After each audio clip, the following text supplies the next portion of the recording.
Yaitu ya, jadi kita punya pengajaran yang jelas, hukum kasih itu hukum Torah, sama dengan itu. Karena sejak PL keduanya diajarkan.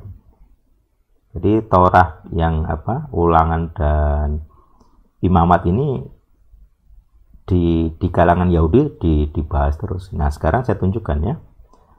Di kalangan Yahudi saya tunjukkan sumbernya. Saya ganti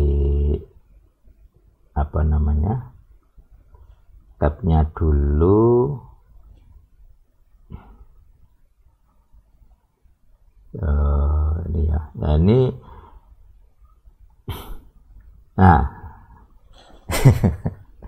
ini salah satu situs Jewish Learning ya. Kalau teman perhatikan di dialog box yang di depan ini ada logo Hamzah yang saya bahas tadi di grup. Jadi antara Yahudi dan Islam itu ada logo Hamzah. Sebutannya juga sama-sama Hamzah juga. Kalau di Islam ada penyebutan tangan tangan Fatimah atau apa gitu. Tapi kalau di Yahudi agak berbeda karena tidak mengakui nama Fatimah gitu ya. Tapi dia unik gitu,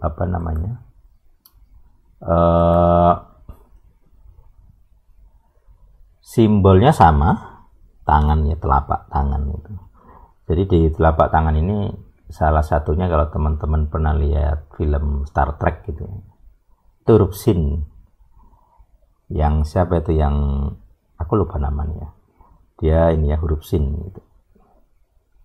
Huruf Sin itu dimaknai dalam rabbinik itu spesial. Ada yang bilang ya pokoknya ada tafsir-tafsir tambahan yang banyak sekali. Itu huruf yang istimewa gitu dalam pandangan Jewish. Nah, nampaknya itu nanti kalau kita hubungkan antara huruf Sin dengan tangan Fatimah atau Hamzah ini nanti nyambung, itu nanti pasti ada sambungannya. Ya, nanti kita sudah punya beberapa bahan. Kapan-kapan kita uji tes power dengan Hamzah ini.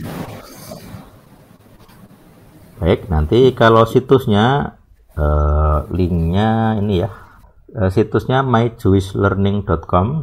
Nah, ini silahkan dicari sendiri, atau di situs-situs pengajaran Jewish yang lain banyak juga.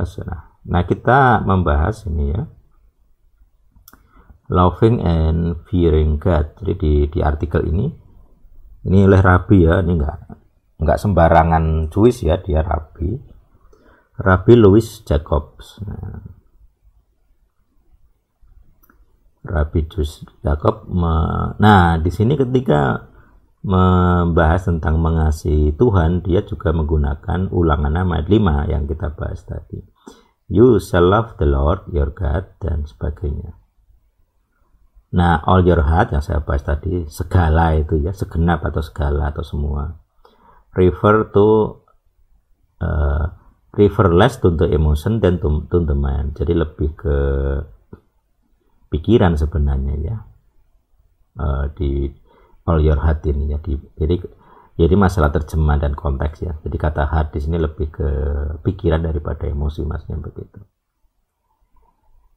Karena di dalam tradisi biblical idiom, jadi istilah-istilah Alkitab, intelektualitas atau pemikiran itu terletak di hati. Nah, kata hatinya sendiri dalam bahasa Ibrani itu kan lebabi ya. Jadi agak berbeda dengan pemahaman kita di modern yang lebih terdidik dalam filsafat Yunani. Jadi agak beda gitu. Apalagi kita punya ilmu modern tentang otak misalnya, itu agak berbeda pemahaman atau terjemahan kata hati ini. Termasuk nanti kalau teman-teman memperhatikan dalam bahasa Inggris, coba kata heart itu kita terjemahkan apa? Jantung atau kata hati. Secara konsep organ, heart itu jantung. Tapi dalam bahasa kita seringkali ada dua terjemahan. Diterjemahkan jantung ada sebagai organ, tapi juga kata heart. my heart, hatiku, cintaku. Itu tidak merujuk ke jantung, tapi hati istilahnya ya.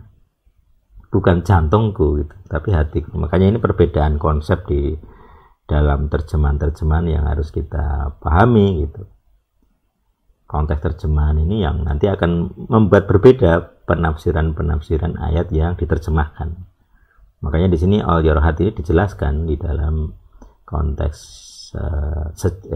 latar belakang bahasa, bahwa intelektual itu terletak di hati gitu. Nah, kemudian yang kedua, with all your soul, jiwa. Soul pemahaman kita, terjemahan kita adalah jiwa. With all your being, nefes. Nah, nefes itu literanya leher, tapi itu ya keseluruhan. Ya agak sulit juga kita menerjemahkan nefes, karena sebenarnya tidak berarti jiwa dalam bahasa kita sebenarnya. Nefes itu whole being, keseluruhan kita, termasuk jasmani. Jadi nefes diterjemahkan jiwa sebenarnya kurang. Dalam beberapa kasus konteksnya nggak cocok sebenarnya. Lebih cocok dia itu apa ya istilahnya? Ya keseluruhan diri kita gitu. Jadi kalau hanya sekedar jiwa itu kurang tepat, apalagi dalam doktrin Kristen itu kan tubuh jiwa roh. Jadi nefas itu keseluruhan, tubuh jiwa itu nefas gitu loh. Tapi nefas itu sering dalam terjemahan diartikan jiwa atau nyawa gitu. Jadi ada beberapa makna yang hilang gitu dari kata nefas sendiri.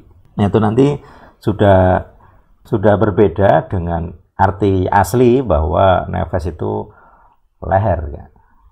Nafas, leher. Nah itu ya. Jadi itu pemahaman dari kajian rabbinik gitu. Nah, nanti silakan teman-teman ada midrash macam-macamnya. Nah, karena dia rabbinik atau Yahudi, nanti akan ada tafsir-tafsir yang mungkin tidak diterima kalangan Kristen. Ya, tidak apa-apa, kita belajar saja gitu. Jadi seperti itu ya. Jadi artinya di kalangan Yahudi yang bukan Kristen maksudnya, pengajaran tentang hukum kasih itu ada ya seperti ini. Ini kan mengasihi Tuhan ya di Ulangan 6 ya dibahas gitu ya. Itu bagian dari doktrin utama di dalam ajaran rabbinik, ajaran Yahudi gitu. Sampai sekarang gitu. Artinya itu bukan hal baru.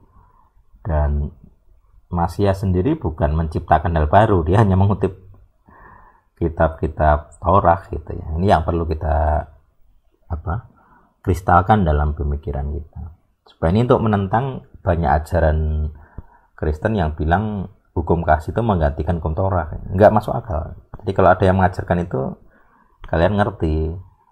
Enggak masuk akalnya pengajaran itu di mana, itu sudah tahu gitu ya. Baik, jadi ini sekilas, nanti silahkan kalau perlu tanya silahkan tanya. Ya.